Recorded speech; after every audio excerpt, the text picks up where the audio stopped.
சரி, இப்போது இதை வந்து பண்ணுறதுக்கு, குறைக்கிறதுக்கு எந்த மாதிரி ஸ்டெப்ஸ் நம்ம எடுக்கணும், எந்த மாதிரி விஷயங்களை நம்ம வந்து கடைப்பிடிச்சா ஓரளவுக்கு வந்து ஓவராலாக இப்போ தனி மனிதனுக்கு இல்லாமல் ஒரு சமுதாயத்துக்கு எப்படி வந்து இதை குறைக்கலாம் அப்படிங்கிற ஒரு சிந்தனைகளை பார்ப்போம். முதல் விஷயம் வந்து ஒரு மாஸ் அவேர்னஸ், மிகப்பெரிய விழிப்புணர்வை சமுதாயத்தில் ஏற்படுத்த வேண்டிய சூழ்நிலையில் இருக்கும். நீங்கள் நல்லா யோசிச்சு பாருங்கள், 80-90 வந்து கிட்டத்தட்ட பார்த்தீங்கன்னா அதிகப்படியான கவர்மெண்ட் அட்வர்டைஸ்மெண்ட்ஸ் எல்லாமே வந்து பார்த்திங்கன்னா குடும்ப கட்டுப்பாடு, இந்த முக்கோண இது போட்டு குடும்ப கட்டுப்பாடு வந்து எல்லா பக்கமும் விளம்பரம் பண்ணிகிட்டு இருந்தாங்க. ஸோ அது இப்போ பார்த்திங்கன்னா ஓரளவுக்கு வந்து அந்த பாப்புலேஷன் கண்ட்ரோலுக்கு உதவி செஞ்சுருக்கு.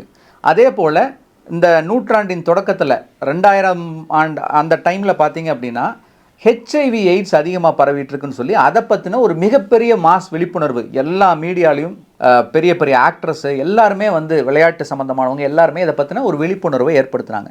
அப்போது அதை பற்றின ஒரு விழிப்புணர்வு அடைஞ்சு இன்றைக்கி ஹெச்ஐவி எய்ட்ஸ் தொற்றும் வந்து வெகுவாக குறைஞ்சிருக்கு. நாங்கள்லாம் வந்து படிக்கும்பொழுது பார்த்ததுக்கும் இப்போ நாங்கள் ப்ராக்டிஸில் பார்க்குறதுக்கும் ரொம்ப ரொம்ப ரொம்ப குறைஞ்சிருக்கு.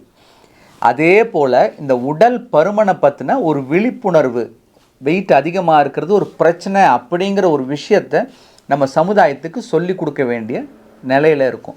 ஸோ அதுதான் இந்த மாதிரி வீடியோக்கள் வர்றதுக்கு ரொம்ப முக்கியமான காரணம். இன்னும் சமுதாயத்தில் பெரிய பெரிய இடத்துல இருக்கவங்க, செலிப்ரிட்டிஸ், சினிமாவில் இருக்கிறவங்க, அதே போல் விளையாட்டுத்துறையில் இருக்கிறவங்க, அரசியலில் இருக்கவங்க, இவங்க எல்லாத்துக்கிட்டையும் நான் கேட்டுக்கிற விஷயம் என்னென்னு கேட்டிங்கன்னா, அடுத்த தலைமுறை இல்லைனா நாட்டோட முன்னேற்றத்தை வந்து நம்ம வந்து பாதுகாக்கணும், வளர்ச்சியை வந்து உறுதிப்படுத்தணும் அப்படின்னு நினச்சிங்கன்னா நிச்சயமாக இதை சார்ந்த விழிப்புணர்வு வந்து ஏற்படுத்த வேண்டியது உங்கள் ஒவ்வொருத்தரோட கடமை.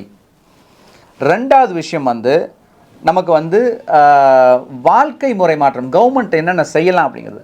வாழ்க்கை முறை மாற்றத்தில் ரொம்ப அடிப்படையான ஒரு விஷயம் இன்றைக்கி வந்து செடென்ட்ரி லைஃப் ஸ்டைல் தான் எல்லாத்துக்குமே. அதாவது உழைப்பு கம்மியாக இருக்குது, உடற்பயிற்சி செய்கிறதுக்குரிய வாய்ப்புகள் இல்லை.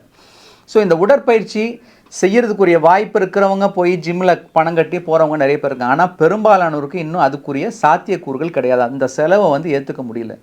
அதனால் வந்து கவர்மெண்ட் ஸ்டெப் எடுத்து முடிஞ்ச அளவுக்கு வாக்கிங் பாத்ஸ், இப்போ கோயம்புத்தூரில் பார்த்திங்கன்னா நிறைய இடத்துல வந்து இந்த குளக்கரையில் வாக்கிங் பாத்தெல்லாம் போட்டிருக்காங்க. முன்னாடி வந்து ரேஸ் கோர்ஸில் மட்டும்தான் வாக்கிங் பாத்துன்னு இருந்தது. ஒரு 2-3 பார்க்கில் வந்து உங்களுக்கு வந்து சின்ன சின்ன பார்க் இருந்தது. ஆனால் இன்றைக்கி வந்து ஒரு மிகப்பெரிய டெவலப்மெண்ட்டாக அந்த ஸ்மார்ட் சிட்டி டெவலப்மெண்ட்டில் பார்த்திங்கன்னா குளக்கரையில் வாக்கிங் பாத்தெல்லாம் போட்டிருக்காங்க. அதெல்லாம் ப்ராப்பராக மெயின்டைன் பண்ணணும். அதே போல் வந்து பப்ளிக் ஜிம்ஸ், அதாவது இலவசமாக மக்கள் யூஸ் பண்ணுறதுக்கு ஒவ்வொரு பகுதியிலையும் ஒவ்வொரு வார்டுலேயும் வந்து ஒரு ஜிம் ஏற்படுத்துறதும் ரொம்ப அவசியமான ஒரு விஷயம். ஸோ எக்ஸசைஸ் பண்ணுறதுக்கு, உடற்பயிற்சி